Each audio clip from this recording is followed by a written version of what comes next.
কোটা সংস্কার প্রিয় আন্দোলনের দর্শক, সময় আসসালামু আলাইকুম। আপনারা জানেন, গত ২০২৪ সালে ছাত্র জনতার আন্দোলন চলাকালে রাজধানীর রামপুরায় এক ভবনের ছাদের কার্নিশে ঝুলে থাকা এক তরুণকে গুলি করেন পুলিশের এক কর্মকর্তা। এই ঘটনায় পুলিশের অভিযুক্ত উপপরিদর্শক SI চঞ্চল চন্দ্র সরকারকে গ্রেপ্তার করেছে আন্তর্জাতিক অপরাধ ট্রাইব্যুনালের নেতৃত্বে পুলিশের একটি বিশেষ টিম। রবিবার ২৬শে জানুয়ারি রাতে ১:১০টার দিকে খাগড়াছড়ির দিঘিনালা থেকে তাকে গ্রেপ্তার করা হয়। দিঘিনালা থানার ভারপ্রাপ্ত কর্মকর্তা বলেন, ওসি মোহাম্মদ জাকারিয়া এ তথ্য নিশ্চিত করে বলেন, রোববার রাতে খাগড়াছড়ির দিঘিনালা থেকে পুলিশের উপপরিদর্শক SI চঞ্চল চন্দ্র সরকারকে গ্রেপ্তার করা হয়।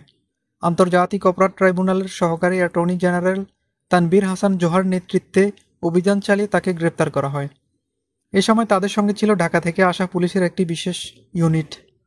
গ্রেপ্তারের পর রবিবার রাতেই পুলিশি পাহারায় SI চঞ্চল চন্দ্র সরকারকে ঢাকায় পাঠানো হয়েছে বলে জানান ওসি মোহাম্মদ জাকারিয়া। বনশ্রীতে হোটেলে কাজ করে বাসায় ফিরছিলেন আমির হোসেন। বনশ্রী মেরা দিয়ে রাস্তার দুই পাশে পুলিশ ও বিজিবির গাড়ি দেখে তিনি ভয় পেয়ে যান। এক পর্যায়ে পাশে থাকা নির্মাণাধীন 4তলা একটি ভবনের ছাদে উঠে পড়েন আমির হোসেন। তার পিছু পিছু পুলিশও যায়।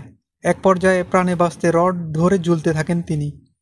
পুলিশ সদস্যরা তাকে দেখেই গুলি শুরু করেন আর নিচে লাফ দিতে বলেন। এরপর একজন পুলিশ 3তলায় গিয়ে 6টি গুলি করেন। সেই গুলি তার 2 পা ও উড়তে লাগে।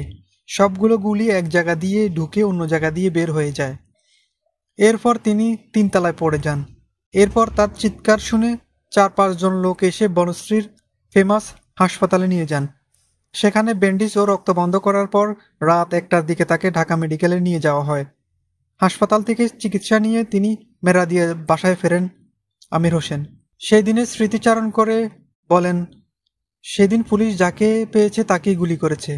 আমার কাছে মনে হয় পুলিশ আমাকে পেটে বুকে গুলি করতে পারত, কিন্তু তারা চেয়েছে আমি যেন লাফ দিয়ে পড়ে যাই।